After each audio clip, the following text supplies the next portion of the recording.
Hello everyone, welcome to मीशू जी के study. दोस्तों, आज की वीडियो में मैं आप लोगों के लिए लेकर आई हूँ भूगोल के सामान्य ज्ञान के प्रश्न। सारे प्रश्न बहुत ही इम्पॉर्टेंट हैं। मैंने एनसीईआरटी से सिलेक्ट किए हैं प्रश्न और किसी न किसी गवर्नमेंट एग्जाम्स में वो पूछे गए हैं प्रश्न। अगर आप किसी भी गवर्नमेंट जॉब की प्रिपरेशन कर रहे हैं तो ये प्रश्न आप लोगों के लिए बहुत ही बेनिफिशियल होने वाले हैं।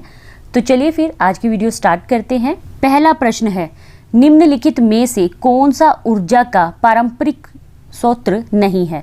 ऑप्शन है ए कोयला, बी पवन चक्की, सी प्राकृतिक गैस, डी पेट्रोलियम। इस प्रश्न का सही उत्तर है बी पवन चक्की। हमारा दूसरा प्रश्न है, इनमें से कौन सा चिपको आंदोलन का प्राथमिक उद्देश्य है?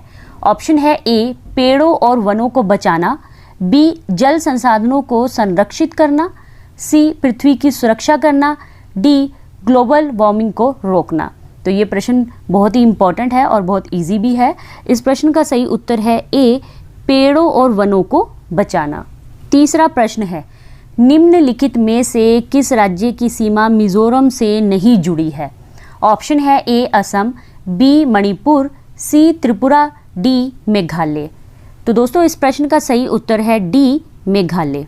चौथा प्रश्न है, भारत के कितने राज्यों की सीमाएं बांग्लादेश से जुड़ी हैं? ऑप्शन है ए 3, बी 4, सी 6, डी 5। इस प्रश्न का सही उत्तर है डी 5 राज्यों से।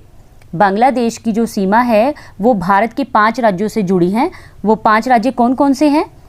पश्चिम बंगाल, मिजोरम, मेघालय, त्रिपुरा और असम। इन 5 राज्यों से बांग्लादेश की सीमा जुड़ी हुई है। पांचवा प्रश्न है, मनुष्य की जिन क्रियाओं से आय बढ़ती है और आर्थिक उन्नति होती है उसे क्या कहते हैं?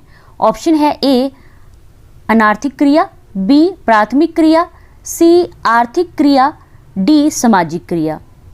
इस प्रश्न का सही उत्तर है सी आर्थिक क्रिया।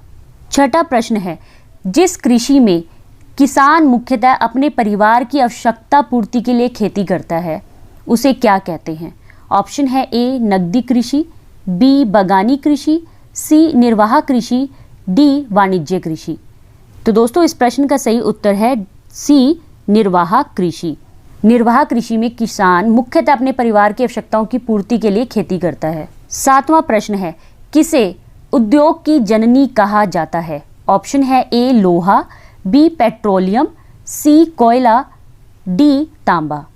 इस प्रश्न का सही उत्तर है सी कोयला। आठवां प्रश्न है, steel authority of India limited किस क्षेत्र का उद्योग है? ऑप्शन है ए निजी क्षेत्र का, बी सार्वजनिक क्षेत्र का, सी सहकारी क्षेत्र का, डी संयुक्त क्षेत्र का। तो दोस्तों, इस प्रश्न का सही उत्तर है बी सार्वजनिक क्षेत्र का। Steel authority of India limited सार्वजनिक क्षेत्र का उद्योग है। 9वां प्रश्न है, दक्कन पठार पर कौन सी मृदा पाई जाती है? ऑप्शन है ए जलोढ़ मृदा, बी काली मृदा, सी ऊसर मृदा, डी वन मृदा। इस प्रश्न का सही उत्तर है बी काली मृदा।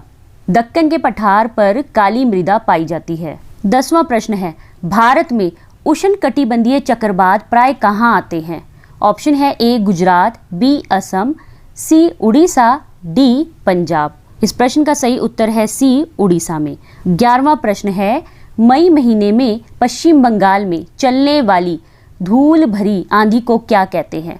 ऑप्शन है ए लू, बी व्यापारिक पवन, सी काल वैशाखी, डी इनमें से कोई नहीं। दोस्तों, इस प्रश्न का सही उत्तर है सी काल वैशाखी।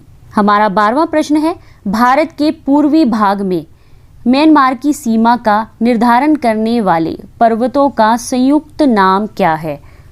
ऑप्शन है ए उत्तरांचल, बी हिमाचल, सी पूर्वांचल, डी इनमें से कोई नहीं। इस प्रश्न का सही उत्तर है सी पूर्वांचल। 13वां प्रश्न है, भारत का कौन सा स्थल 3 सागरों के मिलन स्थल पर स्थित है? भारत का कौन सा स्थल 3 सागरों के मिलन स्थल पर स्थित है? ऑप्शन है ए पुदुचेरी, बी कन्याकुमारी, सी गोवा, डी इनमें से कोई नहीं। इस प्रश्न का सही उत्तर है बी कन्याकुमारी। 14वां प्रश्न है, बाढ़ वाले मैदान तथा युवा निक्षेप क्या कहलाते हैं? ऑप्शन है ए बांगर, बी खादर, सी भाबर, डी इनमें से कोई नहीं। इस प्रश्न का सही उत्तर है बी खादर।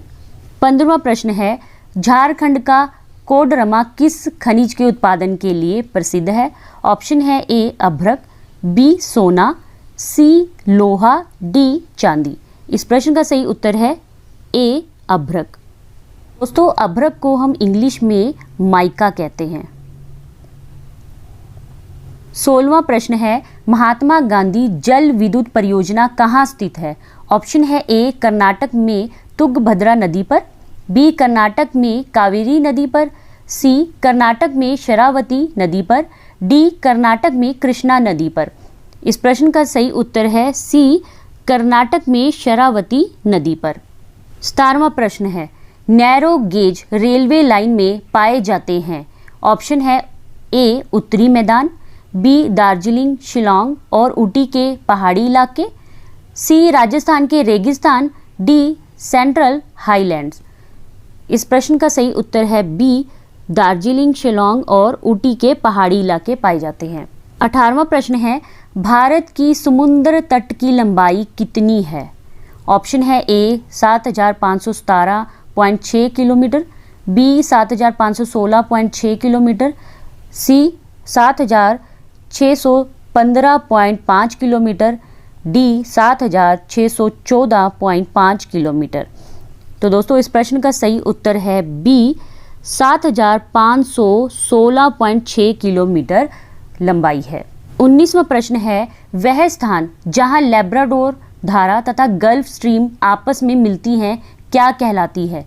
ऑप्शन है ए सेंट रॉक, बी गिनी, सी कनारी, डी न्यू फाउंड लैंड। इस प्रश्न का सही उत्तर है सी कनारी जलधारा कहलाती है। फ्रेंड्स जो लैब्राडोर की जलधारा है वो ठंडी जलधारा है और जो गल्फ स्ट्रीम की जलधारा है वह गर्म जलधारा है। तो ये दोनों आपस में जब मिलती है तो वह क्या कहलाती है? कनारी की जलधारा कहलाती है। आज का 20वां और अंतिम प्रश्न है, निम्नलिखित में से किस राज्य में वनों का प्रतिशत सर्वाधिक है? ऑप्शन है ए त्रिपुरा, बी उत्तराखंड, सी मिजोरम, डी सिक्किम। इस प्रश्न का सही उत्तर है सी मिजोरम। तो फ्रेंड्स ये थे आज के टॉप 20 भूगोल के प्रश्न। सारे प्रश्न बहुत ही इंपॉर्टेंट हैं। आशा करती हूँ कि आप लोगों को प्रश्न अच्छे लगे होंगे। अगर आप लोगों को प्रश्न अच्छे लगे हैं तो मुझे कमेंट करके ज़रूर बताइए और ये भी ज़रूर बताना कि आप लोगों ने 20 में से कितने प्रश्न सही किए। और हाँ फ्रेंड्स प्लीज़ वीडियो को लाइक करना मत भूलना और शेयर करना भी मत भूलना। तो मिलेंगे नेक्स्ट वीडियो में और भी बेहतरीन प्रश्नों के साथ। ऐसे ही अपनी तैयारी करते रहिए। Bye bye, take care.